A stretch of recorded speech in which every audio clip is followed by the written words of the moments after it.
Anh em nào mà đi làm mà mình cần một con máy hàng mini nhỏ gọn mà chất lượng, anh em mình cứ dứt con này cho em nha. Dòng hàng rất là cao luôn, có chế độ chống giật, sử dụng gia đình và đi công trình nhỏ đều ok hết nha. Đây, thanh lý chưa tới 800.000 đâu nhưng mà rất là khỏe luôn, anh em mình xem này.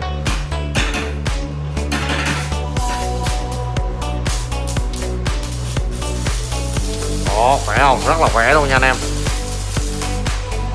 Rất là khỏe luôn. Con này thì nó mạnh, rất là mạnh luôn, anh em mình sử dụng đủ 2,5 ly, 3,2 ly dùng được hết á. 3,2 ly anh em mình sử dụng hạn chế cho em là được, tại vì cái công suất con này là nó sử dụng cho anh em mình 2,5 ly liên tục nha. Để em test cho mọi người là test của 3,2 ly kim tuyến mà nó đốt khỏe như vậy đó, là anh em biết chất lượng của máy nó như thế nào nha. Bắt mát nhạy, đốt rất là ngọt luôn.